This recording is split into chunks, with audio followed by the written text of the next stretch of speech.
Hello everyone. This is our continued topic, factorization. Although we did cover only, a basic of what it is actually in practice. However, we'll be discussing more on this. What do we understand by factorization? How do we use it? What are factors? How do we have a particular classification made on this basis? तो चलो इसको आगे देखते हैं. This is how our roadmap is structured. We'll see what factors are and how we can define factorization, and then we'll be seeing methods of factorization. चलो let us get this started. तो इसको समझने के लिए सबसे पहले हम लोग एक बार जाते हैं फाइल कोड पे. 6 is a number. Now you need to ask it to yourself, is 6 divisible by 1? Yes, 6 by 1 is 6. Is 6 divisible by 2? Yes, 6 by 2 is 3. Is 6 divisible by 3? Yes, 6 by 3 is 2. Is 6 divisible by 4? No, not completely. Is 6 divisible by 5? Not completely. Is 6 divisible by 6? Yes, 6 by 6 is 1. So these are the factors of 6. And the beauty of this is if you add the factors other than 6, you will get the number itself. That is why 6 is also known as a perfect number. कि जब आप सारे factors को add कर दो, सिर्फ वो number वाले फैक्टर को छोड़ के जो नंबर के बराबर ही है, तो आपको नंबर के इक्वली सम मिल जाता है. या इसको ऐसे भी बोल सकते हो कि सभी को ऐड कर दो तो नंबर का दो गुना मिल जाएगा, तो वो नंबर कहलाएगा परफेक्ट नंबर. देखिए ये फैक्टर कहलाता है. तो वैसे ही हम लोग अगर स्लाइड पे जंप करें तो 5xy है, इसको बाइफरकेट करें तो 5x और y आया, तो 5xy इसके फैक्टर हुए. फैक्टराइजेशन क्या हुआ? Factorisation, the method of writing an algebraic expression is a product of factors is known as factorisation. मतलब 6 को मैं 2 into 3, 3 into 2 लिख सकता हूँ, 1 into 6, 6 into 1 लिख सकता हूँ. यस. अब इन्हें क्वेश्चन पूछा है कि what are the factors of 7x times x+7. तो अगर इसको हम एनोटेट करें तो एक तो हो गया 7 इसका फैक्टर, एक हो गया x इसका फैक्टर, और एक हो गया x+7 इसका फैक्टर. तो क्या ऐसा कुछ आंसर है क्या? बिल्कुल है. 7 अलग कर दो, x अलग कर दो, x+7 अलग कर दो. कैलकाटा इसका करेक्ट आंसर है.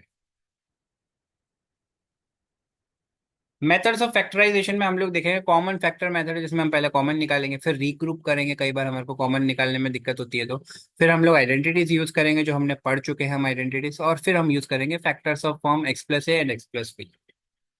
ठीक है. चलो देखते हैं कॉमन फैक्टर मेथड पहले. कि एक चीज दे दी हमें 9x+6. तो इस 9x को मैं कैसे लिख सकता हूँ? 3 into 3 into x. ये इसको पहले तो लिखो आप 9x. फिर इस 9x को आप कैसे लिख सकते हो? 3 into 3 into x हो गया ये आ गया. और +6 ये आ गया आपका 3 into 2. तो इसमें क्या हो गया? 3 into 3 into x +3 into 2. Common क्या क्या है? एक तो ये 3 और एक ये 3 कॉमन है. तो कॉमन वाली चीज को तो बाहर ले लो. यहाँ पे क्या बचा? 3x+2. बस that is your answer. 3x+2 answer आ गया. तो ये इसके हो गए फैक्टर्स. ये थोड़ा सा बड़ा है. 10x² को आप ऐसे लिख सकते हो 2 into 5 into x into x. 18x³ को ऐसे लिख सकते हो 2 into 3 into 3 into x into x into x. और 14x⁴ को लिख सकते हो 7 into 2 x into x into x into x. Common factors को आपने एक तरफ जमाया और उसके बाद में जब सॉल्व किया तो आपको क्वाड्रेटिक इक्वेशन मिल गया लास्ट के अंदर. 2x² 7x² -9x+5. ठीक है. तो जो जो कॉमन है वो आपने कॉमन ले लिया. तो इट इज इजी. रीग्रुपिंग क्या होता है? रीग्रुपिंग, कई बार हमें टर्म्स कॉमन नहीं मिल पाते हैं. अभी तो कॉमन मिल गए. कई बार ऐसी भी सिचुएशन होती है कि कॉमन नहीं मिलते, तो हम लोग क्या करते हैं? एडजस्टमेंट करते हैं. 1+2 को मैं 2+1 भी तो लिख सकता हूँ, बात तो बराबर है. वैसे ही मैंने रीग्रुप कर दिया कि अगर 6xy है तो y वाले टर्म्स को पहले क्लब कर दो और x वाले को x से. ऐसा कुछ टर्म क्लब करो कि कांस्टेंट कांस्टेंट के बीच में भी कुछ कॉमन मिल जाए. तो अगर कॉमन मिल जाता है तो हम बहुत इजीली उस कॉमन को ले लेते हैं और उसके बाद में हम हमारी इक्वेशन को, मतलब जो भी अलजेब्रिक एक्सप्रेशन है उसको सॉल्व कर सकते हैं. अब जैसे ये चीज आई, इधर भी कॉमन क्या है? लेफ्ट से राइट स्कैन करने में 3x+1 है, 3x+1 को कॉमन ले लिया तो 2y+5 हमारा दूसरा फैक्टर आ गया. क्या इजी था ये? हमें इसको फैक्टराइज किया, इसको फैक्टराइज किया, तो ये आंसर आए. This is the solution. That is what we have covered here. ठीक है. Is one factor of all expressions? Obviously yes. इसको कैसे लिखेंगे फैक्टराइज करते समय? अपन एक काम करते हैं ना, ये जो इक्वेशन है इसको ही हम कॉपी कर लेते हैं और एक वन नोट पे सॉल्व कर लेते हैं. ठीक है.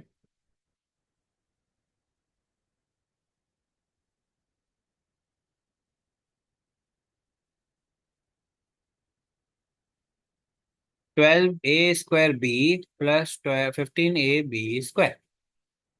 कॉमन लिया, इसको क्या लिख सकता हूं मैं? इसको लिख सकता हूँ 3 × 4 × a × a × b, प्लस इसको क्या लिख सकता हूँ 3 × 5 × a × b × b। राइट। तो अब मैंने क्या किया, इसको लिख दिया 3। मार्कर दूसरा आया नहीं मेरा, मैं दूसरा मार्कर चाह रहा था इसका। 1 मिनट रुकिए मैं।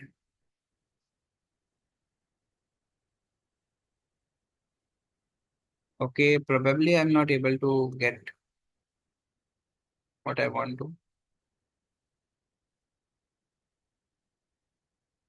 थोड़ा सा यहाँ कुछ दिक्कत आ रहा है, मैं नहीं ले पा रहा हूँ इसको। लेफ्ट टू राइट स्कैन किया तो 3 कॉमन है।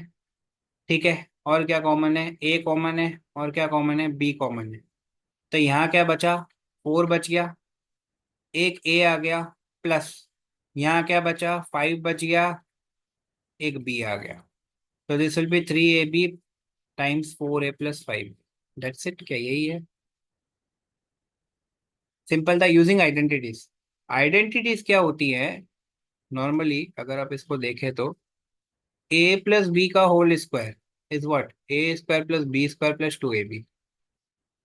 a - b² क्या होता है? Is a² - 2ab + b²।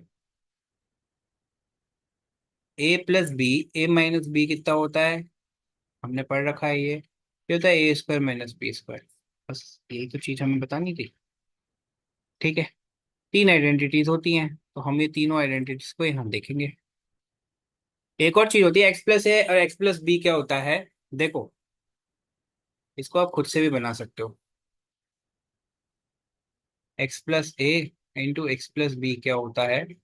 x को x से मल्टीप्लाई करो, पहले इसको इससे मल्टीप्लाई करो, कितना है? x²। फिर इसको आपने इससे मल्टीप्लाई किया तो कितना आ गया? xb आ गया। प्लस इसको इससे मल्टीप्लाई किया तो क्या आ गया? ax आ गया। इसको इससे मल्टीप्लाई किया तो क्या आ गया? ab आ गया। ठीक है, तो ये हो गया x² प्लस यहाँ से x x कॉमन ले लो, क्या आ जाएगा? a + b टाइम्स x हो जाएगा प्लस ab हो जाएगा। बस ये आपकी आइडेंटिटी आ गई। Right. This is your identity. Right. Consider this expression 64z² - 25। तो अगर मैं 64z² को, ये जो चीज है, इसको ऐसे लिखो तो 8z² माइनस इसको लिखो 5 का स्क्वायर, तो ये कुछ ऐसा दिख रहा है क्या? a² - b²। और वो क्या होता है? a + b × a - b होता है। ठीक है। a + b मतलब क्या? 8z + 5। और ये क्या हो गया? 8z - 5। बस आ गया आंसर। ये जो है ये मल्टीप्लीकेशन का सिंबल है। This is for multiplication.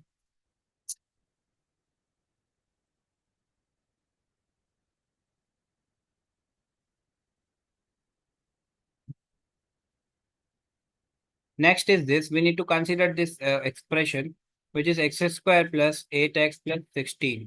ठीक है। तो इसके अंदर हम अब क्या लिख सकते हैं? इसको कैसे और बाइफरकेट कर सकते हैं? ठीक है। क्या मैं इसको x + 4 का होल स्क्वायर मान सकता हूँ? कैसे? ये हो गया x² + 2 टाइम्स ab, 2 × x × 4 + 4²। तो this will be x² + 2 times ab, this will be 8x + 16। तो क्या यही आ रहा है? तो मतलब x + 4 का ये square.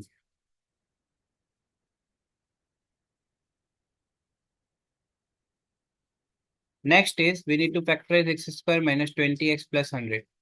So if we'll bifurcate this, it will somehow be concluded as x - 10 whole square, which is nothing but x - 10, x - 10. Now factors which are given to us in this format can be drafted in a different way. X² + 5x + 6, wherein you will not be able to form any particular identity as such, that can be solved using x + a times x + b. Right. Thank you so much for your valuable time.